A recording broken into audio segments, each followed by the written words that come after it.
नमो नमः। नमस्कार प्यारे विद्यार्थियों, मैं आचार्य कुलदीप शर्मा आज आपको पढ़ाने जा रहा हूँ कक्षा 12वीं का संस्कृत का अध्याय 20, जिसका नाम है अनंत ज्ञान सागर। प्यारे विद्यार्थियों, आज इस भाग फर्स्ट के अंतर्गत हम देखेंगे, क्योंकि हमारे जो पुराण, शास्त्र, वेद, हमारे जो प्राचीन जो हमारे ग्रंथ हैं साथियों, उनमें ज्ञान का अनंत भंडार भरा हुआ है। आज के वर्तमान के आधुनिक युग में भी जो हमारे परंपरागत जो हमारे ग्रंथ हैं, उनमें से कई चीज़ों को आज वर्तमान में भी वैज्ञानिक उनका प्रयोग करते हैं, उनकी सहायता लेते हैं। प्यारे विद्यार्थियों, हमारे जो वेद वेदांग, ज्योतिष, हमारे जो है आर्यभट्टीय, चरक संहिता इत्यादि जो प्राचीनतम जो ग्रंथ है, जो हमारी भारतीय संस्कृति परंपरा, इनका जो सार है इन ग्रंथों में छुपा हुआ है। ये ग्रंथ प्राचीन काल में तो महत्वपूर्ण थे ही, वर्तमान युग में भी इनकी सहायता से अनेकों जो है आविष्कार किए जा रहे हैं, अनेकों आविष्कार हो चुके हैं, अनेकों आविष्कार जो है किए जा रहे हैं। तो प्यारे विद्यार्थियों, इन हमारे जो प्राचीनतम जो ग्रंथ हैं, इनमें क्या सार छुपा हुआ है, क्या इनमें बताया गया है। यानी यहाँ यही तो कहा है कि अनंत ज्ञान सागर है। यानी हमारी इस परंपरा का, जो हमारी वेद वेदांग की जो परंपराएं हैं, जो संस्कृत साहित्य की जो परंपराएं हैं, इनमें अनंत ज्ञान छुपा हुआ है। इनका ज्ञान का कोई अंत ही नहीं। और ये ज्ञान भी कैसा है? अपूर्ण है, अविश्वनीय है, अद्वितीय है। इसलिए इसी ज्ञान के बारे में इस चैप्टर में बताया गया है कि जो हमारे पाश्चात्य जो वैज्ञानिक हुए, वो भी इनकी सहायता के बारे में, जैसे आपको पता है जीरो का आविष्कार हमने किया, और बाकी तो आगे बने, लेकिन सबसे पहले हमारे यहाँ हुआ।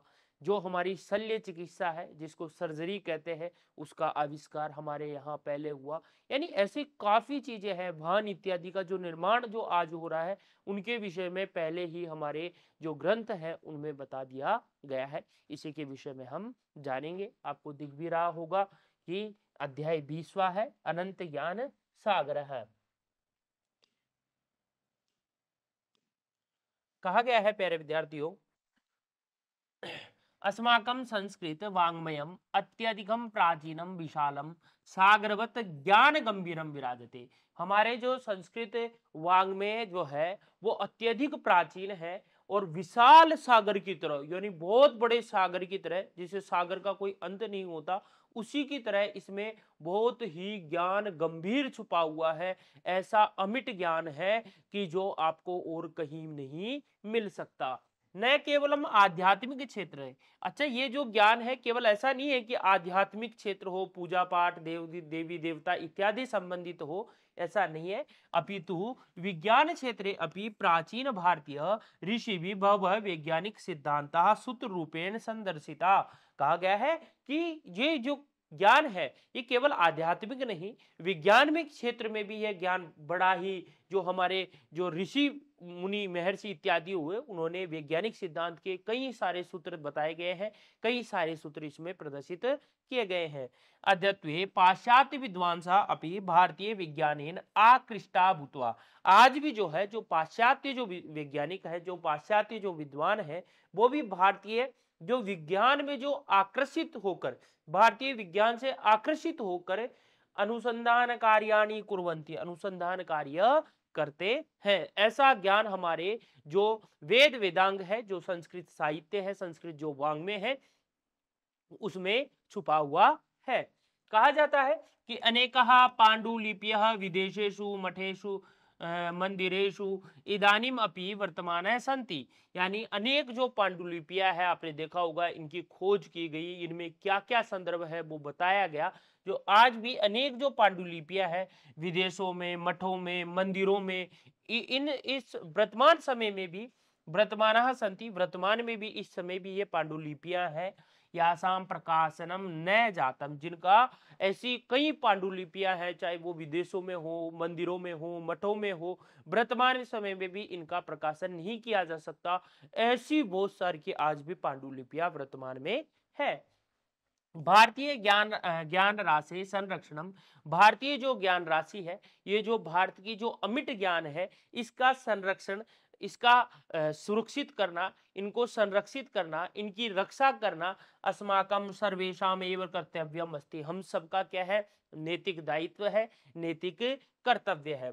अतः अस्मिन् पाठे, अतः इस पाठ में तस्य ज्ञान राशि, उन ज्ञान राशि के विषय में बिंदु रूपेण कश्चन उपलब्धयः संकलिता, बिंदु रूप में किस प्रकार उपलब्ध है, संकलित है, एन अस्माकं मनसि अधिक ज्ञातुम जिज्ञासा भवेत, इस यह जो है हमारे मन में इसको जानने की जिज्ञासा होनी चाहिए कि हमारे जो वेद वेदांग है, जो संस्कृत साहित्य है, जो संस्कृत वाङ्मय है, उनमें क्या क्या है, ऐसी हमारी जिज्ञासा होनी चाहिए, इसके बारे में हम जानेंगे।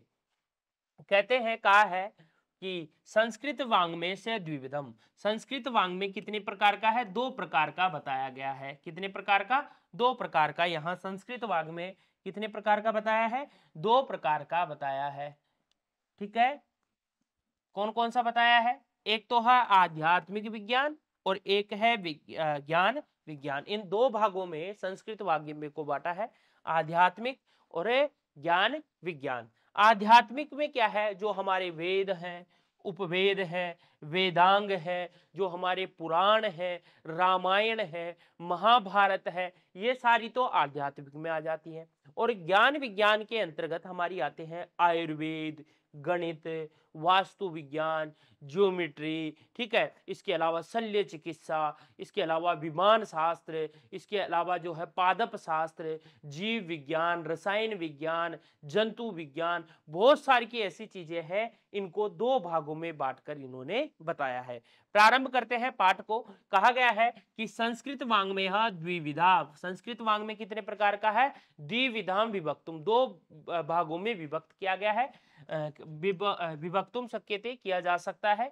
आध्यात्मिकम ज्ञान विज्ञानात्मकम च, आध्यात्मिक विज्ञान और ज्ञान विज्ञान।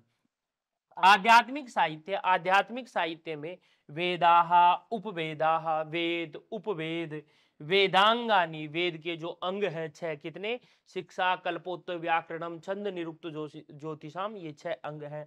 पुराण, रामायण, महाभारत, गद्य साहित्य, पद्य साहित्य, नाट्य साहित्य च समाहितम, समाहित किया गया। देखो यहाँ दो तीन चीज आई है, वाङ्मय मतलब साहित्य, द्विविधा मतलब दो प्रकार के, यहाँ आया है। इसके अलावा समाहितम आया है, विभक्तुम आया है, बांटना या विभाजित करना, और समाहित मतलब सम्मिलित है।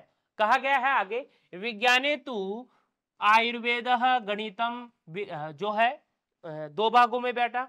आध्यात्मिक के अंतर्गत क्या क्या बताया, वेद, उपवेद, वेदांग, पुराण, रामायण, महाभारत, ठीक है, गद्य साहित्य, पद्य साहित्य, नाटक साहित्य।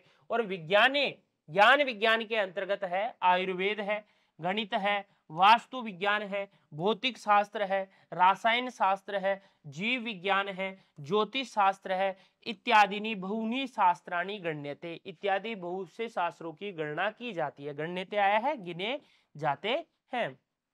संस्कृत वाङ्मय वैज्ञानिक ग्रंथानाम भंडारगाह एव अस्ति, संस्कृत जो साहित्य है उसमें वैज्ञानिक ग्रंथों का भंडार है, यानी खूब सारे के वैज्ञानिक ग्रंथ इसमें दिए गए हैं। नेक्स्ट कहा गया है आयुर्वेद विषय चरक संहिता, आयुर्वेद के विषय में जो चरक संहिता है, सुश्रुत संहिता है, अष्टांग हृदय, ठीक है, भाव प्रकाश इत्यादि भव प्रसिद्ध ग्रंथा अस्ति। जो आयुर्वेद विज्ञान है, इस आयुर्वेद में कौन कौन से हैं, चरक संहिता है, सुश्रुत संहिता है, अष्टांग हृदय है, भाव प्रकाश है, इत्यादि बहुत सारे के जो है ग्रंथ इसमें बताए गए हैं। सुश्रुत संहिता का नाम आप सभी ने सुना होगा। सुश्रुत संहिता में क्या है, कहा गया है सुश्रुत संहितायाम, सुश्रुत संहिता में छिन्न नासिकाया, छिन्न नासिका मतलब कटी हुई जो नाक है, प्रत्यारोपणार्थम, प्रत्यारोपण वापिस उसको जोड़ना। देखो यहाँ प्रत्यारोपणार्थम दोबारा लगाने के लिए, जो कटी हुई जो नाक होती है उसको दोबारा लगाने के लिए शल्य चिकित्सा वर्णिता, उसकी शल्य चिकित्सा मतलब सर्जरी की चिकित्सा, यानी जो प्लास्टिक सर्जरी जिसको हम कह सकते हैं, ऐसी सर्जरी वहां बताई गई है कि यदि नाक भी कट जाए तो दोबारा आप उसको लगा सकते हैं। ऐसी सर्जरी किसमें है, सुश्रुत संहिता में है। जीवक की जो है इति नाम का है महान शल्य चिकित्सक। शल्य चिकित्सक कौन हुए? महान जीवक हुए। कौन हुए? जीवक नाम के एक महान शल्य चिकित्सक हुए, जो भोजराज का मस्तिष्क शल्य क्रियायाम अकरोत। उन्होंने क्या किया? जो राजा भोज हुए, उनकी जो सिर था उसका क्या किया? उन्होंने शल्य क्रिया की, उसकी सर्जरी की। ऐसे महान कौन हुए? जीवक हुए, जिसने राजा भोज की शल्य क्रिया की। कहते हैं औषधि नाम विषय कथित, औषधियों के विषय में भी कहा जाता है। यत कोपी गुल्मक पादपाहा तृणपि च औषधि गुण रहिता नास्ति। यत कोपी, यहाँ पर कोई भी, गुल्मक यानी होती है झाड़ी, गुल्मक आया है यहाँ झाड़ी, पादप कोई भी झाड़ी पौधा, तृणमपि यानी कोई घास भी, चाहे औषधि गुण रहता नास्ती यानी हमारे यहाँ कोई भी ऐसा कोई झाड़ी हो, जो पेड़ हो, पौधा हो, कोई भी यानी तिनका मात्र भी जो है औषधि रहित नहीं है, सारी औषधियां हैं। तथा समृद्ध आसीद प्राचीन भारतीय ज्ञानम, इतना ज्ञान हमारे भारतीय जो संस्कृति है उसमें बसा हुआ है, उसमें समृद्ध है। ऐसा हमारा तथा समृद्धम आसीत, ऐसा समृद्ध है, इतना समृद्ध है प्राचीन भारतीय ज्ञान कहा जाता है। इसका जो पहला अंश जो हमने पढ़ा, पाठ को 3 अंशों में बांटा है। इस पहले अंश का भावार्थ है साथियों, इसका सार है कि संस्कृत साहित्य से ज्ञान राशि अनंता, संस्कृत साहित्य की जो है ज्ञान राशि यानी ज्ञान का जो भंडार है वो कैसा है? अनंत है। आध्यात्मिक ग्रंथेषु वेद पुराणादया अनेक ग्रंथा एतादृशा यान, आध्यात्मिक ग्रंथों में वेद पुराण अनेकों ग्रंथ देखा गया है। यान अधीत्य वेदेशिका अपि चमत्कृता जाता है, इनको अधीत्य, इनको जो है जान करके, वेदेशिका अपि चमत्कृता, जो विदेशी हैं वो भी चमत्कारिक मानते हैं इसको। भाई इतना ज्ञान कैसा छुपा हुआ, और वो खुद भी इसका प्रयोग करते हैं, अपने आविष्कार में इनकी सहायता लेते हैं। वैज्ञानिक साहित्यम अधिकृत्य, वैज्ञानिक साहित्य को मानकर के भी इदानीम शोध कार्याणि प्रचलन्ति, आज भी, अब भी, इस समय भी शोध कार्य प्रचलित है। सुश्रुत प्रथम त्वक प्रत्यारोपणकम इति प्रसिद्ध, सुश्रुत जो हुए उन्होंने पहली प्लास्टिक सर्जरी के रूप में प्रसिद्ध हुए। उन्होंने क्या किया? कटी हुई नाक का भी उन्होंने शल्य किया। जीवक जो हुए उन्होंने शल्य चिकित्साया आसीत, वो कैसे थे? शल्य चिकित्सक थे, सर्जरी के मास्टरमाइंड थे। तेन भोजराजस्य मस्तिष्कस्य शल्य चिकित्सा अकरोत, उन्होंने भोजराज के मस्तिष्क का जो है उन्होंने सर्जरी की। संस्कृत साहित्य में हर तरह इसका विपुल ज्ञान राशि छिपी हुई है। प्राय हमें 2 प्रकार का साहित्य मिलता है, आध्यात्मिक साहित्य और वैज्ञानिक साहित्य। पहला हमारे मन और बुद्धि को दृढ़ बनाकर कार्य करने के लिए प्रोत्साहित करता है। जो आध्यात्मिक है वो ये कहता है कि आपकी मन और जो बुद्धि है वो कैसे बने? कठोर बने, दृढ़ बने, विश्वासपूर्ण बने, आप स्वयं कैसे हो? आत्मविश्वासी हो, और ऐसा करने के लिए हमें प्रोत्साहित करता है। तथा जो दूसरा है विज्ञान विषय, वो नई जानकारी प्रदान करता है, क्योंकि उसमें कई प्रकार के प्रैक्टिकल्स किए जाते हैं, आविष्कार किए जाते हैं।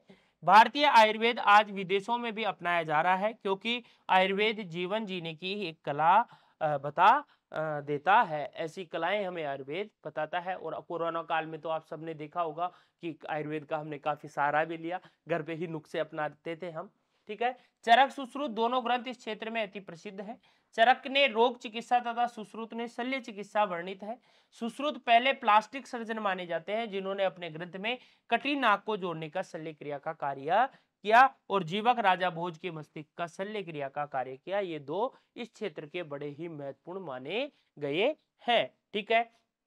नेक्स्ट है इसके जो कुछ हमने देखा, सुश्रुत संहिता, चरक संहिता, पुराण, जो है अष्टादश पुराण, वेद, वेदांग, वांग्मय, इन सब के विषय में जानते हैं कि ये है क्या। देखो सबसे पहले सुश्रुत संहिता आती है, और सुश्रुत संहिता जो है आयुर्वेद से शल्य चिकित्सा विषय, ये जो है आयुर्वेद में शल्य चिकित्सा यानी सर्जरी की जो चिकित्सा है उससे संबंधित है। प्रसिद्ध ग्रंथ है। अस्य लेखक, इसके लेखक कौन सा है? महर्षि सुश्रुत। जो सुश्रुत संहिता है इसके लेखक कौन है? महर्षि सुश्रुत माने जाते हैं, जो आयुर्वेद में शल्य क्रिया के विषय में बहुत जिनका नाम माना गया है। चरक संहिता आती है दूसरी, और चरक संहिता में रोगों के निदान, है ना, रोगों को निदान करना, उनको जो है हल करना, उनका उपचार करना, उनका जो है रोगों को मिटाना, चिकित्सा विधेय च प्रमुख ग्रंथ है। ये जो है रोग निदान चिकित्सा के क्षेत्र का एक बहुत बड़ा ग्रंथ है। वर्तमान में भी चिकित्सा के क्षेत्र में कई कार्य हुए, जैसे अभी कोरोना इत्यादि की वैक्सीन बनी, हमारे पोलियो हुआ, हैजा इत्यादि, मलेरिया, डेंगू इत्यादि कई गंभीर बीमारियों की जो भी वैक्सीन बनती है तो इनकी सहायता जरूर ली जाती है। अस्य प्रणेता महर्षि चरक, और चरक संहिता के महर्षि चरक, सुश्रुत संहिता के महर्षि सुश्रुत। अष्टांग हृदयम भाव प्रकाश है आदेय अपि आयुर्वेद से ग्रंथ है। अष्टांग हृदयम बहुत अच्छा ग्रंथ है इनका, ठीक है। अष्टांग हृदयम, भाव प्रकाश आदि जो है आयुर्वेद के ग्रंथ माने जाते हैं। तो आपसे पूछ सकता है अष्टांग हृदय किसका ग्रंथ है, आयुर्वेद का, ज्योतिष का, व्याकरण का या गणित का, तो आयुर्वेद का है। इस प्रकार आपको जानना है। इसके अलावा हमारे जो सुश्रुत हुए, भारत से प्रसिद्ध प्राचीनतम शल्य चिकित्सक माने जाते हैं, सुश्रुत को माना गया है। जीवक जो हुए, जो भोजराज का मस्तिष्क का शल्य करने वाले एक प्रसिद्ध शल्य चिकित्सक है। ऐसा एवं भोजराजस्य मस्तिष्क से शल्य क्रियाम अकरोत, इन्होंने भोजराज जो थे उसकी मस्तिष्क की शल्य क्रिया इन्होंने की, सर्जरी। वेद कितने होते हैं, तो चत्वार है वेदा संति, कितने हैं, 4 वेद है। वेदा चत्वार है, 4 वेद है, ऋग्वेद, यजुर्वेद, सामवेद और अथर्ववेद। और उपवेद भी कितने हैं, 4 माने गए हैं, ठीक है। इन्हें अपि चत्वार है, 4 है, जैसे आयुर्वेद, धनुर्वेद, गंधर्व वेद और स्थापत्य वेद यानी अथर्ववेद, ठीक है। नेक्स्ट है वेदांगानी, वेद के 6 अंग माने जाते हैं, शिक्षा, कल्पोक्त, व्याकरणम, छंद, निरुक्त और ज्योतिष। देखो शिक्षा, कल्प, व्याकरण, निरुक्त, छंद और ज्योतिष, ये 6 प्रकार के माने गए हैं। कितने माने जाते हैं, 6। पुराण कितने हैं, अष्टादश पुराणानी, 18 पुराण बताए गए हैं। अग्नि पुराण, वायु पुराण, शिव पुराण, भागवत पुराण, स्कंद पुराण, गरुड़ पुराण, कूर्म पुराण, नारद पुराण, मार्कंडी पुराण, ब्रह्म पुराण, पद्म, विष्णु, भविष्यत, वराह, ब्रह्म वैवर्त्य, लिंग वामन, मत्स्य, अष्टादश पुराणानि सन्ति, 18 पुराण है।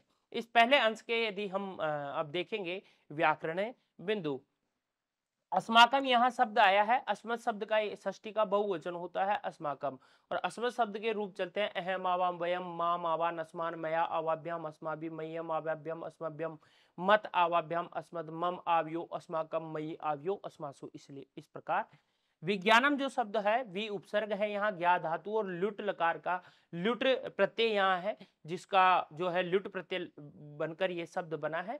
लुट प्रत्यांत शब्द है तो नपुंसकलिंग के प्रथमा के एक वचन का रूप है।